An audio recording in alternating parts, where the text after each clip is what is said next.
So once again, everyone, welcome to tonight's webinar, Enhancing Schoolyard Habitat for Birds. We're going to talk about what we can do for birds tonight. And we have a special guest joining us tonight, Becca, and I'll do a little bit of introducing to her a little bit later. If you want to go ahead and advance the slide, Becca. So I want to first, because we're doing a gardening webinar and we really are all about, obviously it's all about the land, I want to do a land acknowledgement first. So the land on which Cornell University sits upon is the unceded territory of the Gayacono. We want to recognize and honor the painful history of the dispossession of these lands and waters, while also honoring the resiliency of these tribal nations and their ongoing connection to these lands and waters. This is also the land where enslaved peoples lived and worked, and whose enslavement transformed this land into what is known today as the United States.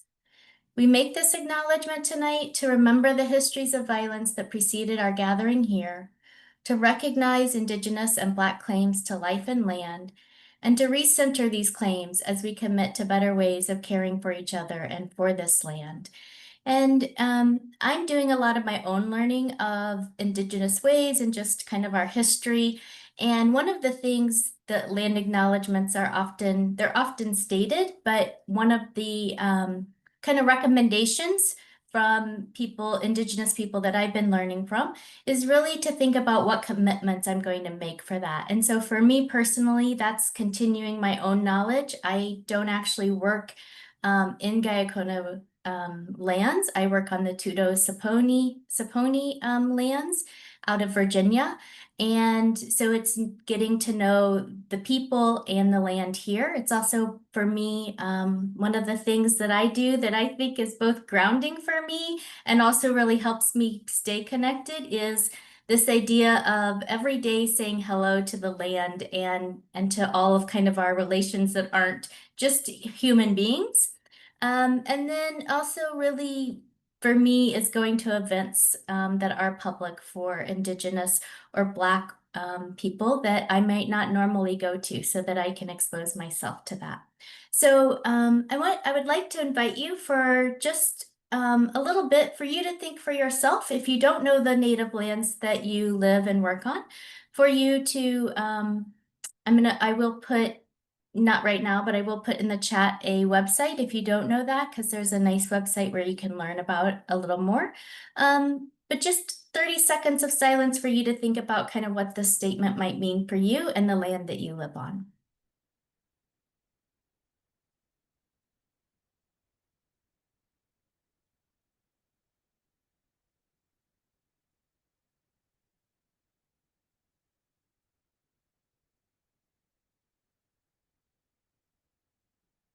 And then I also just invite you in the chat. I see lots of people have been putting where they're from, and that is helpful for all of us to know. So if you haven't put it in the chat, or you got here early and put it in the chat, if you want to put where you're from in the chat, both current and if you know the Indigenous lands, to put that in as well.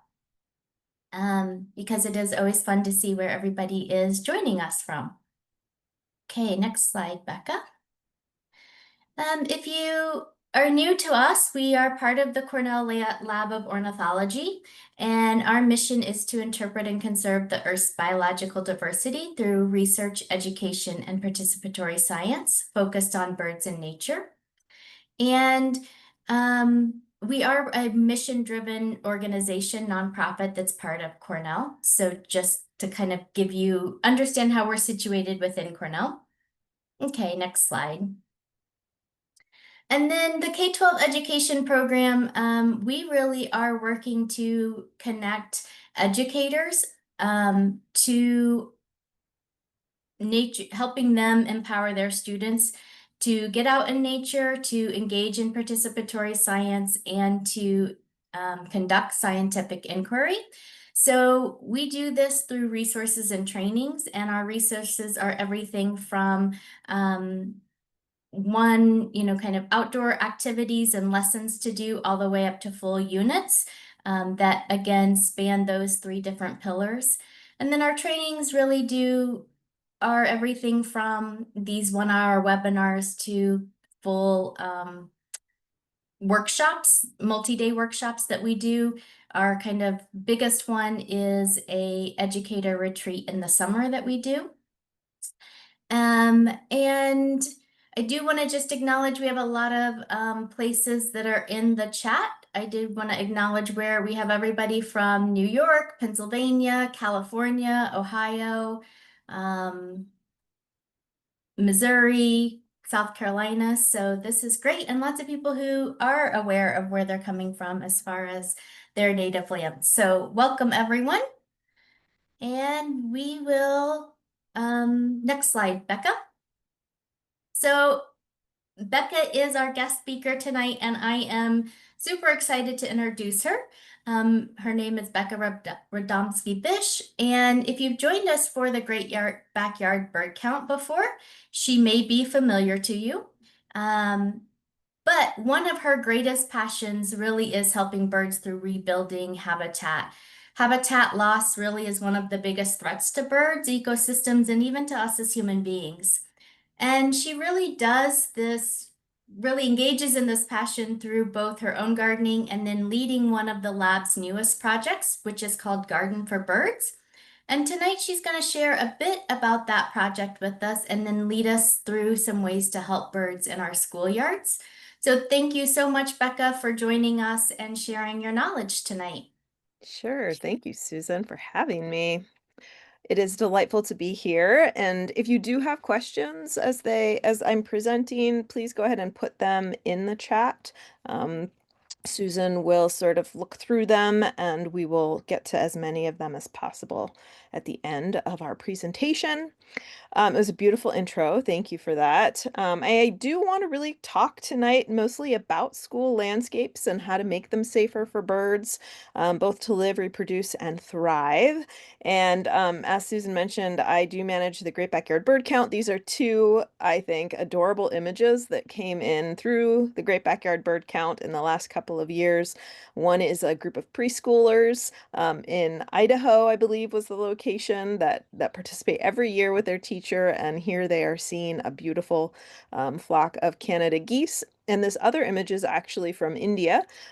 People from all over the world participate in GBBC, including children from all over the world. So it's really inspiring to see. This particular teacher is very passionate about birds, has guides for the students, and goes out and participates. So the love of birds is real, it's global, and it is something that children can quickly sort of glom onto, and you can teach just about every subject you need to teach in school at various ages through thinking about birds and habitat. So I'm excited to talk about this tonight.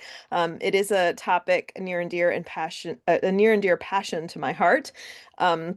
In another lifetime, I was a high school science teacher and worked in the classroom in my most recent experience, but previous to that, had about 10 years of teaching science in an informal institution at various outdoor science schools. So a big shout out to you as educators. I tell people frequently, second to perhaps, major leadership positions, perhaps CEOs, etc. I think teaching is the hardest profession. You are on all the time. You have multiple demands. It's wonderfully rewarding, but it's incredibly challenging. So good for you for being here tonight. And I hope we can learn some things together. So when you think about our landscapes, it's really important if you are hoping to improve them for birds that you try to think about them from the perspective of a bird, right? So when we fly over, imagine for a moment, you can fly over our landscapes, perhaps not in an airplane, but just your own body. That would be incredible. And we look down, this is what we would see, right? Pretty fractured landscapes, broken up. There's patches of habitat, perhaps water, fields, forests, maybe even just a little shrubbery area. But a lot of that habitat at this point has become incredibly fractured, right? And habitat loss is really the number one reason why we are seeing such steep declines in birds. Second is outdoor cats, and third is window collisions. But habitat is a big one. And while that can feel very frustrating, it is also to me a point of inspiration because we can all do something actively about that, whether it's in our schoolyards or at home or in our communities. So while it is a big challenge, it's a challenge we can overcome when we are thinking about our landscapes. And the science is very clear on this. Many of you have probably heard of the 2019 paper that was published by two lead researchers out of the Cornell Lab of Ornithology. And what I always like to point to with this research is that the scientists themselves went into this with very, very large, extensive data sets spanning more than 50 years, and they didn't really know what they were going to find, right? A lot of times as scientists, we have hypotheses, and that's part of the process is to test them. And they sort of had a vague hypothesis, but it proved to be more stark than they even themselves were anticipating. And the results of that research was that within North America, or specifically in the United States, rather, we have lost about 3 billion birds since 1970. Huge losses. And that depends on the species of birds. Some birds we're losing more rapidly than others. Grassland birds, migratory birds are some of the most stark declines that we're seeing. There are some birds that are increasing in populations, which is really inspiring. But net loss is really what we're paying attention to, and net loss is not good. And in this paper, the scientists were able to identify that human pressures on birds, their habitat and landscapes, and the built environment are really the number one culprits for why we are seeing these declines. And when we think about landscapes, this is again why it brings me some hope. If we really begin to embody and make some changes. There's a lot of private land. And I like to show this image because I know there are people calling in from all over the United States and perhaps other places. There are large swaths of land that are federal land, state land, where rules and regulations can sort of be determined by entities that perhaps may be a little more conservation or ecologically minded. Not always, but sometimes. However, the vast majority of land is not in those types of large protected or semi-protected areas. They're in private land, over 60%. And when you add up sort of all of the private land in residential areas alone, it's about the size of Montana, Wyoming, and New Mexico combined. That's a lot of land, right? So what happens on that land could potentially have a better impact for birds than it currently is. And what's really exciting is that schools frequently have an immense amount of land, right? This is an image that came in through my Garden for Birds project that Susan referenced. And what that is a new initiative. We only invited people that participated in the GBBC this year. We may grow it over the years, or I hope we do, but for now we're sort of slow launching it, so to speak. And this is a photo that came in of somebody who's doing the Garden for Birds project specifically at their school. And this is an old pasture field area that they're working on removing invasives with their students, and then they're going to plant native wildflowers. This looks like a really fun outdoor classroom. I would love to take classes out there, especially during migration season. So when you are thinking about perhaps transitioning a piece of your property on your school grounds to help birds, my number one recommendation is to engage your students, right? Make your students a part of that process. Student and children buy-in is going to be a voice that will be heard more frequently, loud and clear at most educational facilities. And some of the things that you can do with your students is have discussion sessions. Sit down together, perhaps on these benches or whatever space you have available, and talk about what birds need, what our school could do better to support birds, guiding them, perhaps using some of the K-12 information about what birds do need, having those conversations. And I highly recommend doing some plant assessment, do some plant ID, right? Perhaps you have more native species in and around your grounds than you actually realize. Or perhaps you have a lot more invasive and non-natives than you realize, right? But you won't know that until you start doing the investigative work. And that's really fun. You can frame it in lots of different ways, but scavenger hunts, discovery. There are several tools that are excellent if you have access to internet and devices. iSeek is probably one of the best tools. It's the app that iNaturalist has created, and it will actually help students identify plants in real time. Plant guides are great. Plant guides can be even harder to navigate than bird guides in terms of books and flyers. So if you're open to technology, you have access to it, that might be a tool that you would want to explore. And then plan some visioning, right? What would we like? Do we want feeders?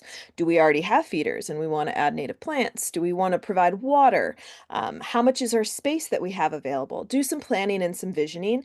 And of course, most importantly, bird, right? Bird around your property. Figure out what's living there and what's not living there. And perhaps some of your visioning and your planning can be framed around the birds that you have or the birds that you don't have. There's a lot of power in knowing what perhaps does live in your region, but you're not seeing in your schoolyard or on your property. And being able to make those observations is critical because then you can say, there are catbirds that live around here, and I don't ever see them at school, but I see them at home. I see gray catbirds all the home. What could we do at school to attract gray catbirds? So again, all of that is investigative work, a lot of math, a lot of science, a lot of English you can weave into all of these kinds of activities. And here are some possible questions to discuss. And Susan's going to hop back on and talk a little bit how we're going to do this a little interactive, but I'll just run through the questions really quickly. The number one thing I want people to really feel comfortable about is that you can really transform any amount of space that you have.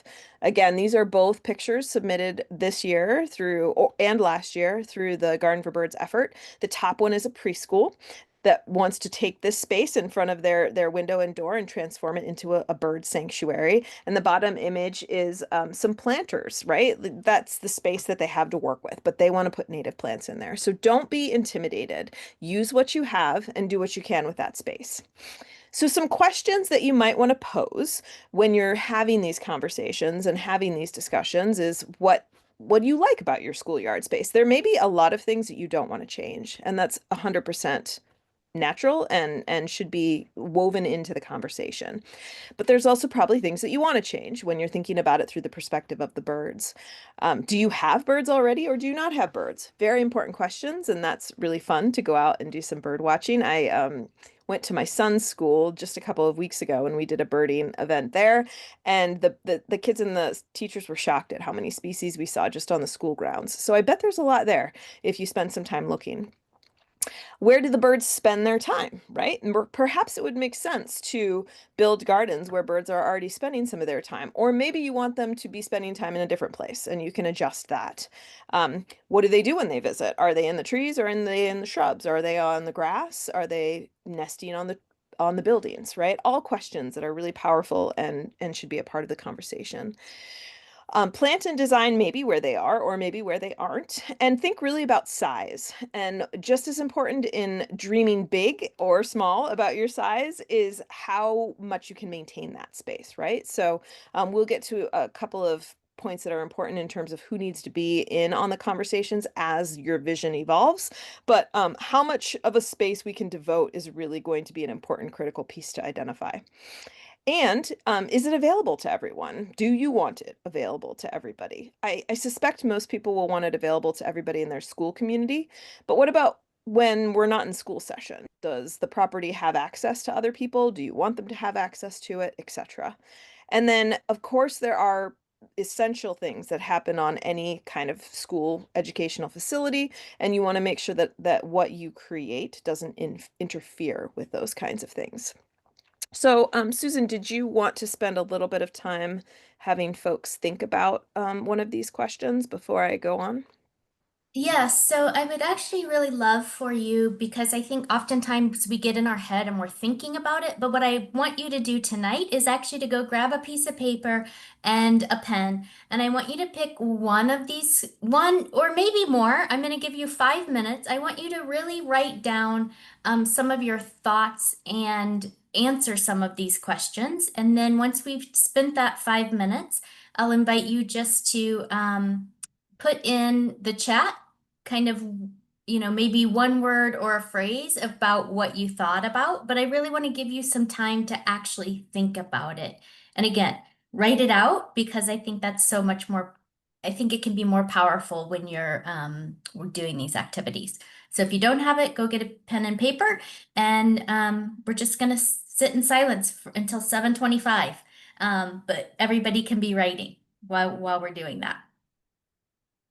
And the other thing to think about is Becca really came up with these questions and we think they're great and it feels complete to us. But maybe for you, there's another question that you want to put out to this group that you're thinking about because, you know, there's always, we can always learn from each other.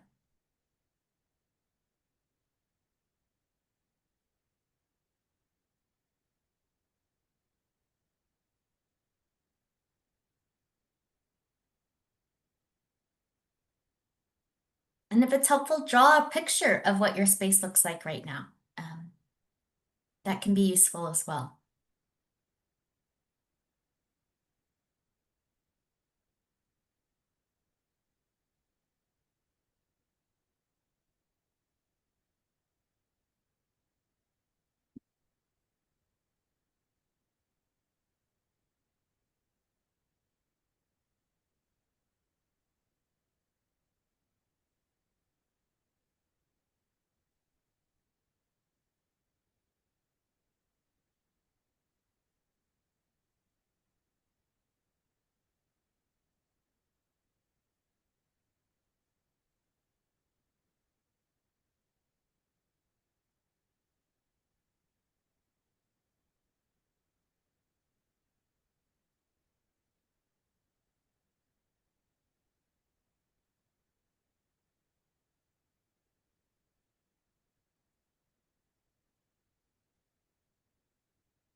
We have about 30 seconds left if you want to wrap up kind of what you're writing about um, and then share something in the chat. I see we have some coming in already, so that's great. Lydia is sharing that there's a great picture window right next to an exit where students go out for recess and pass and go to the library with 3 bird feeders by the window and an 8 by 10 paper with birds that can be identified.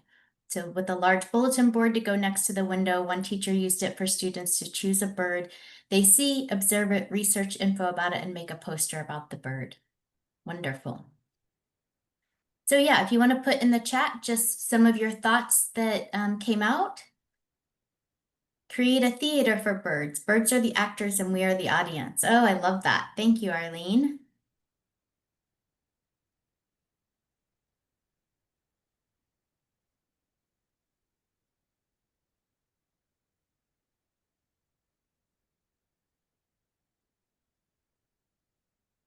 Anyone else want to share in the chat any of their thoughts? I want to make a small area at our church for the students to watch birds. We have a courtyard that would work nicely. Great. Every bird we observe, we record what type of bird with pictures. Oh, that's awesome. Oh, lots of good things. Increase bird cover, plants, shrubs, and hedges. Oh, such an important piece. Kids get excited when there's a new bird visiting. That's awesome. So they know who's normally there and who's new. We have an active nest box trail that attracts chickadees, titmice, wrens, and bluebirds. It would be great to have more native plants to provide berries. Yes, good point. And what type of feeder would suit a busy schoolyard classroom windows? We can put that in the chat. Or at the end, we'll answer that. Using street tree beds for gardens. Oh, good call. Using what we have. And then using it for emotional regulation for gardens. Sorry. I'm reading some, I got way off there. Sorry.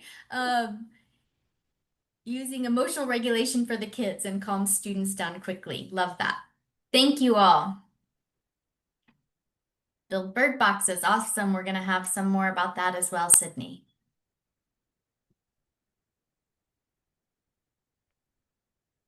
We partner with local birding groups for programming efforts. Last year, we partnered with United Way to provide a drawstring backpack, simple binoculars, and age-appropriate books about birds. We provided information about where to see birds and what you could do for birds in your backyard. Awesome. Okay, Becca, I'm going to let you go ahead. There's more in the chat if people want to keep reading those. Sounds great. Thank you for these great ideas. It's excellent. A lot of what I have already talked about is really kind of pre-space, right? Or as you're trying to imagine space. So these questions are making me realize many of you are further along in this journey and you already have identified a space and perhaps already have student buy-in, which is really exciting. We'll get into some of the nitty-gritties of some of the other things you want to learn as we go here. Really important, assuming that you haven't quite gotten full permission to move forward with a vision for a garden, I highly recommend you really make sure a lot, and not just a lot, but all stakeholders are involved in this process, and that at least there's one representative at all of the discussions as things kind of move along. So that would include the youth that you're engaging in this work and their parents, teachers, administration, grounds folks, gardens, that can be one of the big red flags, right? Who's going to take care of this? We have ground staff. How are they going to manage? So making sure they're in the room is important. If you have a PTSA or a PSA, they often are really helpful in a lot of capacities for these kinds of projects. Maybe you have somebody who's consulting with your school or campus about what they're going to be planting and how it's going to be done. And maybe you've even found some scholarship, some sponsorship to either purchase the plants, or maybe you're installing bird feeders or nest boxes or so forth. So I highly recommend thinking ahead and making sure that nobody's feeling like they're being left out of the conversations from very early on. And again, this is another image of some educators in Texas that are clearing this space. You can see there's a lot of cardboard down. This is a great way to sort of suppress grass and prepare. Usually this is done the season before. Sometimes it's done maybe in very late winter, depending on where you are at. But they're suppressing sort of the grass, and then they're going to put in some wildflower species in this space. This is the before picture. A part of the Garden for Birds effort is that people submit before pictures and then after pictures, so we can see some of these garden transformations. And it's really critical when you specifically want to feed and support birds that you help educate the kids and the parents and everybody else who's involved in these conversations on why native plants are critical and essential. And this can be a real stumbling block, right? Because for those of you that maybe love to garden and maybe do gardening on your own, you've probably noticed that nurseries don't always focus on native plants, right? This can be a gap in some of our nursery industry. So it's really easy to go to nurseries and find marigolds and violets and cosmos and various other species that are not native but beautiful. And while there is value to some of those plants, they don't provide as much ecological service as many of the native species do. And here's the good news. Native species are so easy to grow. In fact, usually I have to do thinning more than I have to actually worry about not having enough plants. So they grow fast. They're much cheaper than gas. Once a native plant garden is going, it's a lot cheaper to maintain that than it is to mow it, if you really add it up over time, including the equipment and the gas. So it's cheaper. It also provides really essential year-round foraging. I hear that some of you have nest boxes, some of you have bird feeders. Those are excellent. And there's gaps in when school's not in session, right? And so when the bird feeder runs empty, if there's not a plan for keeping it full, we can feed birds without feeders. We can feed them with the habitat we provide them. And there's actually some really interesting, relatively new research about the medicinal value of native plants that we're just beginning to scratch the surface on in terms of how plants are actually utilized by wildlife when they have ailments, which makes complete sense, right? Humans have been doing this for a long time. Pl Other animals have probably been doing it way longer than we have. So it's really neat to see some of that research. But really, here's the number one takeaway. I heard, or I saw somebody said they want native plants for berries. What's really critical is that native plants literally feed baby birds because they are the host for moths and butterflies that lay their eggs on native plants. And those eggs then develop into caterpillars. And 96 to 98% of all North American songbirds, which is probably what many of you have on your school grounds, need those caterpillars to raise their young. This is out of research. Some of you may have heard of Doug Ptolemy. This is some of his kind of forefront research about how many caterpillars we truly need in order to raise songbird young. And this is just one statistic. I've actually seen it as high as 9,000. But a single pair of chickadees, and chickadees generally only raise one brood of eggs in a season, but they need about 7,500 to about 9,000 caterpillars in order to feed that one group of nestlings. That's a huge amount of caterpillars. And if these birds do not find those caterpillars, then their young are going to be malnourished or perhaps not even be successful at all. And really where they're getting those caterpillars is native plants. They're foraging and feasting on the leaves and the flowers and trying to source those caterpillars through native plant species. And we know anecdotally that this works. And this is part of why I'm very passionate about the Garden for Birds work is because I want more examples. I want infinite amounts of examples of how this can occur even in small spaces. This is a property owner in Florida that's an avid eBirder, submits their data through eBird. And in 2019, they had about 37 different types of species throughout the year on their property in their front and backyard. Pretty traditional landscape, right? Lots of lawn and a palm tree there in the front. They decided they thought they could do more with that space, and so they began a transformation. They put in this retaining privacy wall, and then they began to plant, and they planted quite dense, and it filled in over time. This is the thing about native plants. They take off because they are acclimated. And in 2024, this particular property owner saw 165 different bird species. They went the extra mile and they actually graphed their eBird data. This is somebody that I've worked with through the Garden for Birds effort. And you can see how as the habitat is matured, they are seeing more and more and more species. This is inspiring. And this is something that if we could replicate this across all that private landscape, we could actually really begin to have an impact on bird populations. And school properties need to be a part of that equation, right? There's a lot of land that we could give back to habitat that could really help exponentially grow the amount of birds that are using our school grounds.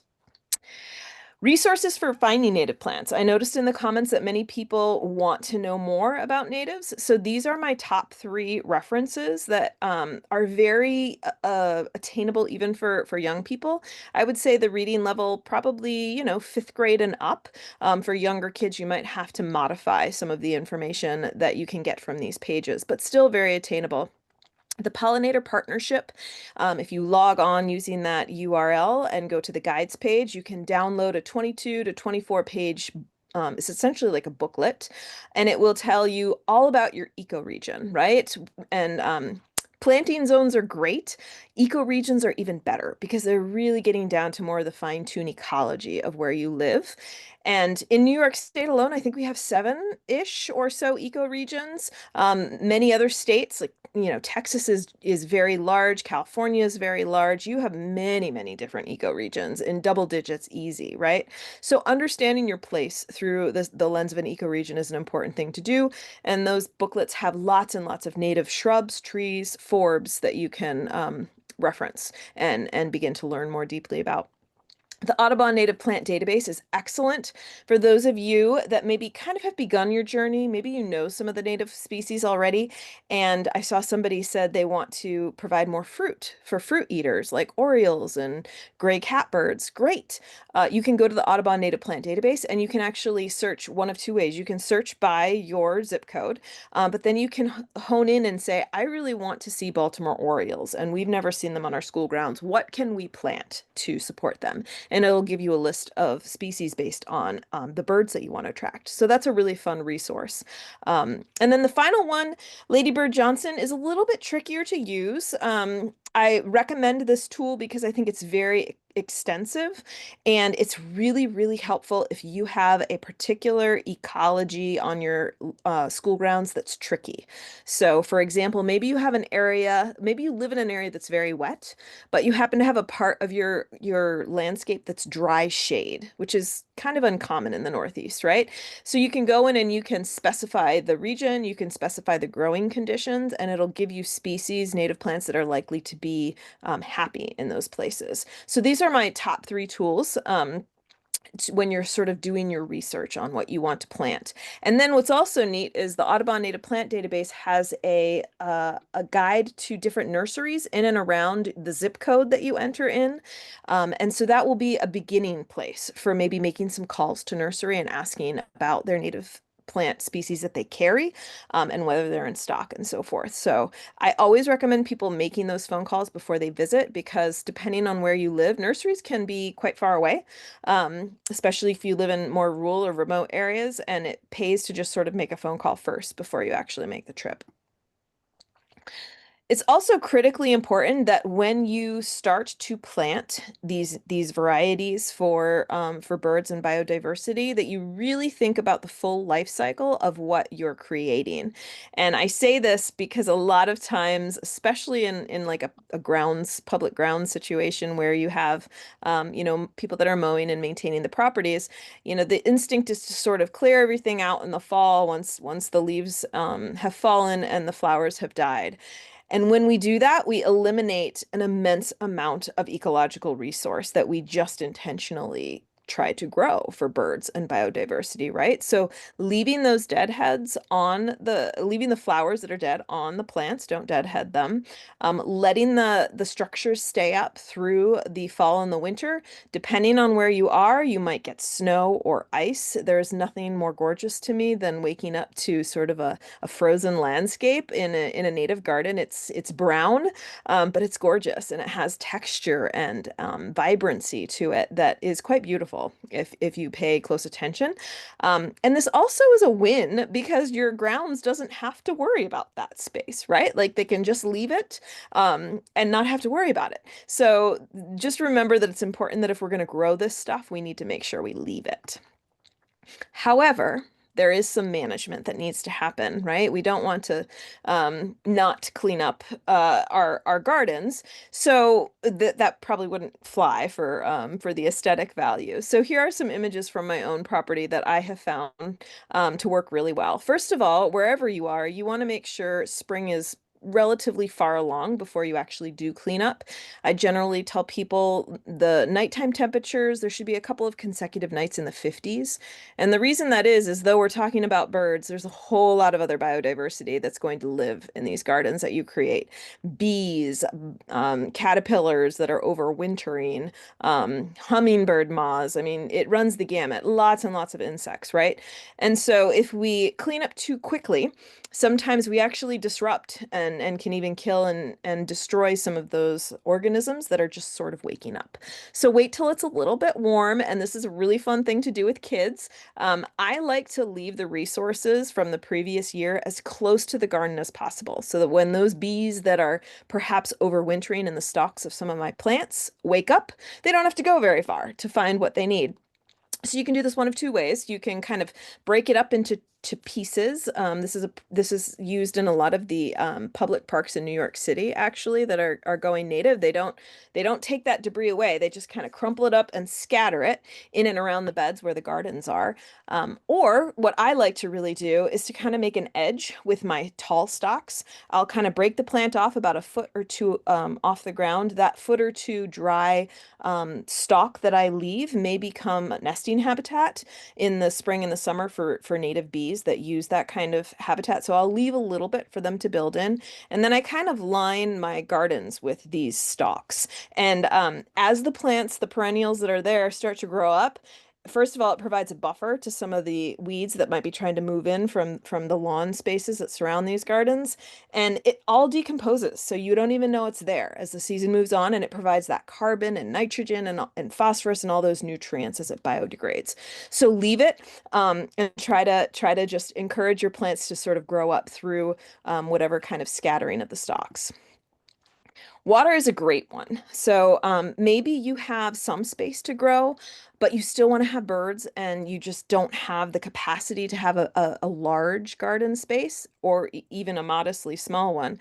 Water is a great feature that you can add to your properties near your bird feeders or near a window where you're going to be able to observe.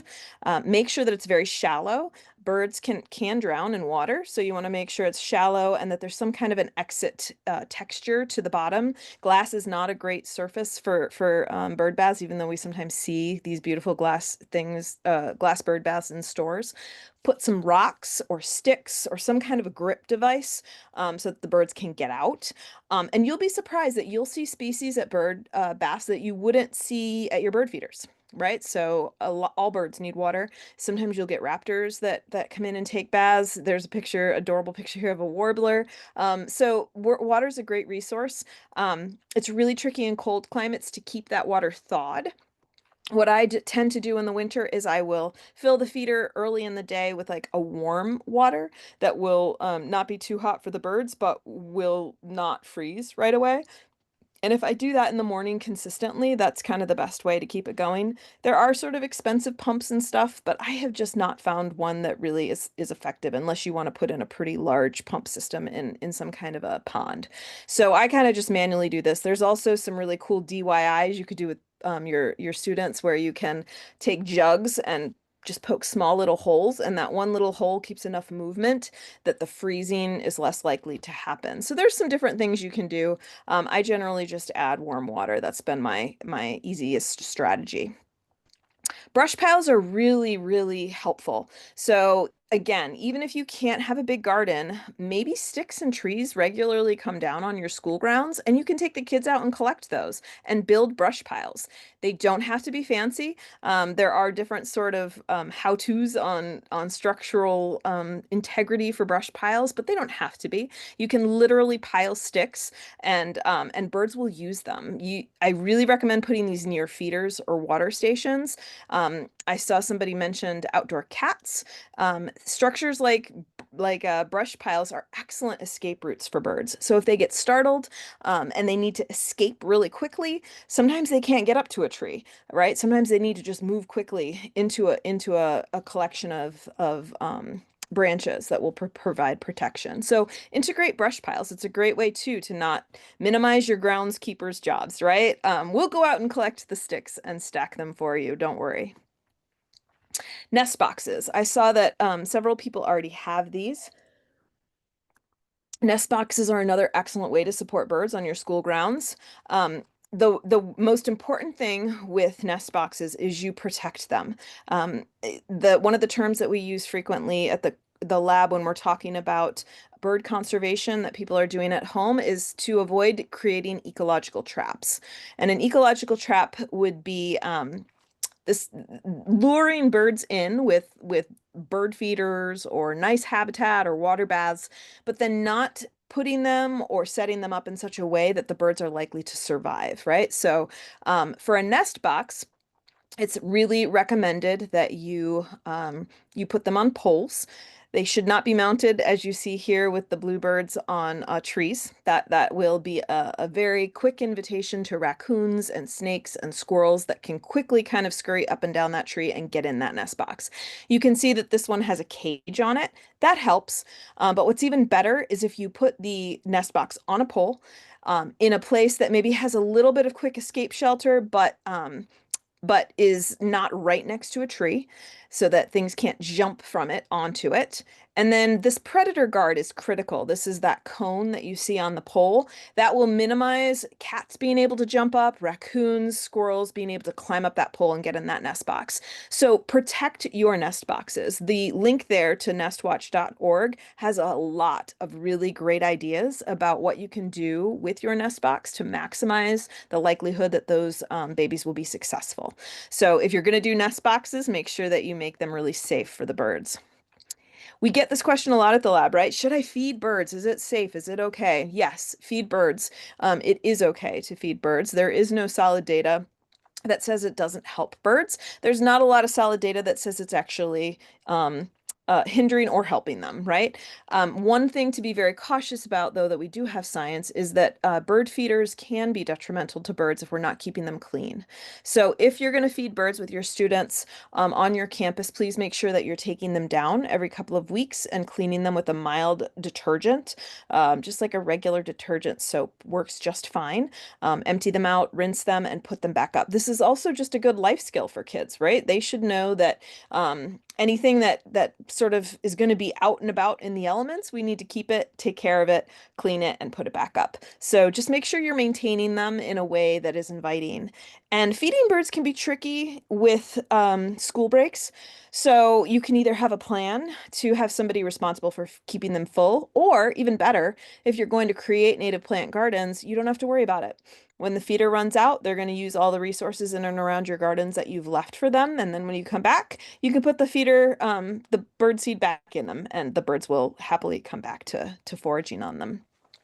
So the take home message is if you're going to provide any kind of resource for birds, feeders, nest boxes, bird baths, all great, but even better is to create habitat or encourage native habitat around those resources so that birds really have the full spectrum of what they will need to thrive. And I did see, though I didn't have a slide specifically for it, I think it is important to acknowledge the window issue. And Susan put a couple of really great links in there. Especially if you are going to feed birds near windows, make sure that you're protecting those windows so that bird strikes don't happen. And even the best of us, myself included, have I've been devastated when birds strike my windows because I intentionally create a lot of habitat for birds at home. I do have my windows protected I have decals on one windows and dot treatments on another, but sometimes they still do collide, and I always do feel badly about that. So do your best. Make sure that if you're going to have birds in and around your school grounds that you're protecting those windows. And there's lots of options. You can even have the students create beautiful art on the windows. It doesn't have to be expensive. It can be pretty fun and low cost. Cats as well. I didn't know that many properties actually have outdoor cats in schools and education centers, but outdoor cats do kill birds. It's the second leading cause of bird deaths in the United States. So if you're going to have outdoor cats as a part of your school property and philosophy, I would probably discourage habitat that you're creating for birds because by having outdoor cats, it's an ecological trap. It's not the cat's fault, right? I have had outdoor cats. I will admit that. I don't have them anymore because I now understand very deeply the impact that they can have on birds. So I only have indoor cats now. But they are predators. They hunt, and birds are one of the things that they are highly amused by and will hunt. So please keep those cats inside. There are collars, there are some devices, but none of them seem to be as effective as sort of protecting our kitties and just bringing them inside, and not letting them be out and about. So anticipated challenges. This is really important to think about ahead of time before you do this work. And here are some of the most common ones that I have experienced and encountered. And it would be great to hear from others about some of the challenges you've either experienced directly from your work or anticipate. Bees and other insects can be a real challenge, right? There is a bee fear and legitimate for people that have allergies. So that's something that you will want to make sure you discuss. But here's the good news. Most native plant gardens do not, they will feed non-native honeybees, which are the stingers, right? Honeybees are the ones that sting. Our native variety of bees don't generally sting. They're not colony bees, they're solitary bees, and solitary bees are not as aggressive as our non-native honeybees. So you may attract honeybees, but you're also mostly going to attract a lot of native bees, which are not going to be a source of fear in terms of the historical image of bees stinging. So that's an important thing to educate your community on. But then, of course, making sure you have resources available for people that do have allergies, which most educational centers will have. Attracting unwanted things. This is a real challenge, right? If we're going to feed birds, especially with feeders, there is a chance that you're going to have rats or raccoons or other kinds of mammals that are going to visit. And it's one of the risks that we run of having outdoor feeders. Even putting predator guards on feeders is another way to minimize mammals, making sure you're not putting feeders too close to trees where mammals can sort of jump over. A lot of the protections you would use on a nest box you can use on bird feeders. There's also really great new designs that I actually have one of because I have a chipmunk that loves to invade my feeders in the winter. And it's a device where when the bird lands on it, it can feed comfortably because they're not very heavy. But when a squirrel lands on it, it drops, or a chipmunk, it drops. It's too heavy and they can't access the seeds. So investing in feeders from the get-go that mammals have a harder time getting into might be a way to do that. Thinking ahead of time about maintenance. Who's going to take care of the gardens? Will this be incorporated into your curriculum, or is this something you're going to need to engage the grounds facility with? Again, keeping things clean and tidy for the birds is really important. Making sure the space is welcoming to other people. So maybe you're going to put signage out so people know what the garden is for. Maybe you're going to put some benches so that people that need to rest can rest when they're out in the garden. So thinking it through for both the humans and the wildlife is critical. And then cost. That's always an issue, right? Maybe you've found donations or scholarships. Maybe you haven't. So thinking about cost and design. One way to make this somewhat affordable, and I would love it if my son's school asked for this, because yes, I would volunteer my plants. Most native plants or native gardeners and planters are having to divide plants all the time. They just grow so prolifically and well. So I generally give away a lot of plants every year, mostly at the lab. And sometimes I'm creating new gardens, so I'll spread them. But a really cost-effective way is to get to know people locally who may be doing native plant gardening already, and you can get free things from them. That's a way to cut your costs down. And oh, sorry, I meant to, Susan, did you want to spend some time having people brainstorm and talk about these, or did you want me to move forward? I actually can't see the clock on the computer. It's 7:53, so let's go ahead and move forward. If anybody wants to put in chat kind of what they anticipate their biggest challenge to be, that's great. But yeah, that way we'll have time for a few questions. Sounds great. And this is my last slide. Just making sure everybody's in the room will generally mean that this will be more successful, that you'll get buy-in from all different stakeholders, and that means that hopefully you can get less pushback throughout the process and a lot more support, and more gardens can be created in and around your educational centers. So thank you for having me tonight, and my email is and the website for the Great Backyard Bird Count's on there.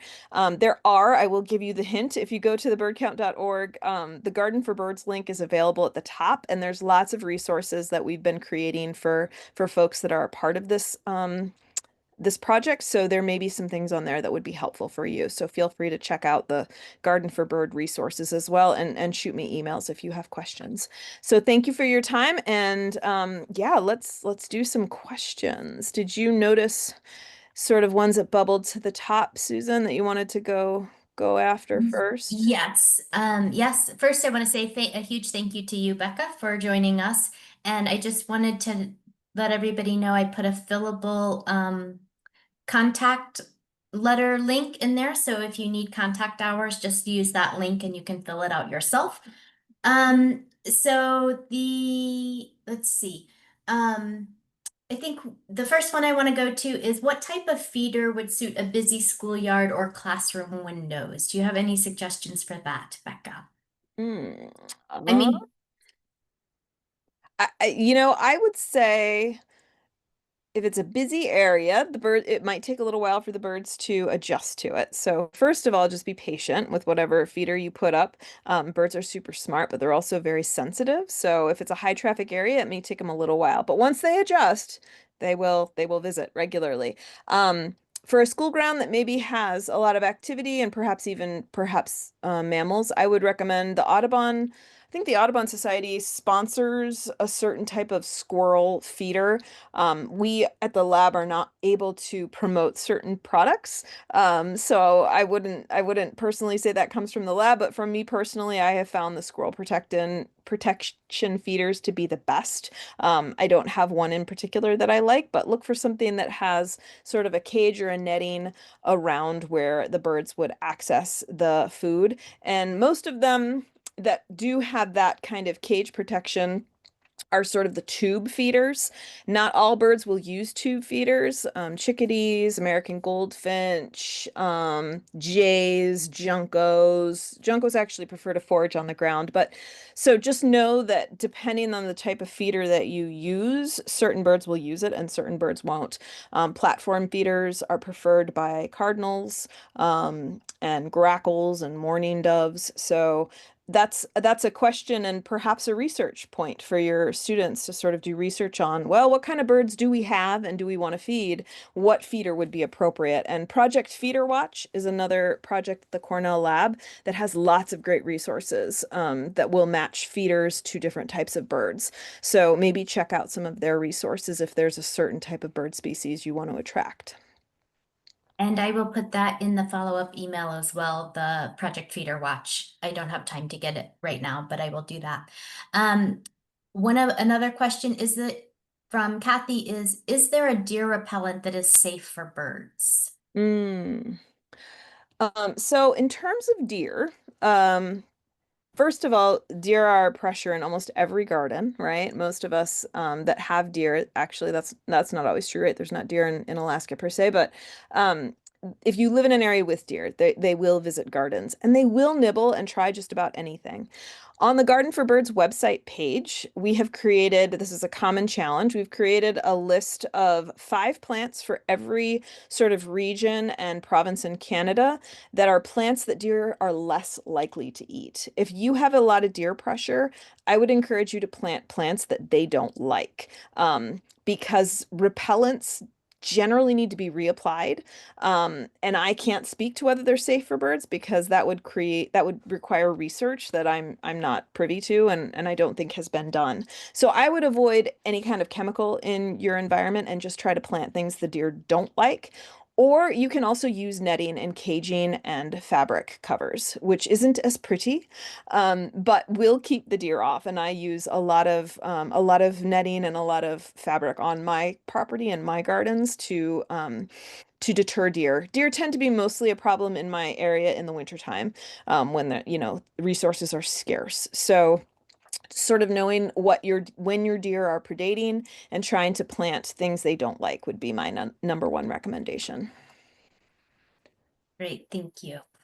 I think most of the other ones we answered in the chat. So there was questions about making windows safe for birds. That was in the chat. And Becca also spoke to that some. We talked a bit about cats, and I think we can't emphasize enough keeping them indoors really is the best thing you can do to protect birds from cats.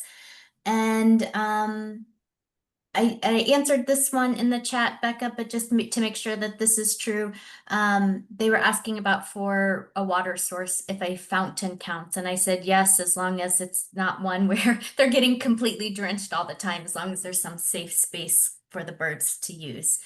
Yeah, and as long as it's not too deep, they really shouldn't be much more than a couple of inches deep. Hmm. Okay, thank you. We are at 7:59, so feel free to log off. And if you have more questions, we can stay on for a few more minutes. But thank you all very much for coming. I am going to stop the recording, but it's nice to have those questions answered in real time. So. Great. Thank you, Susan, for having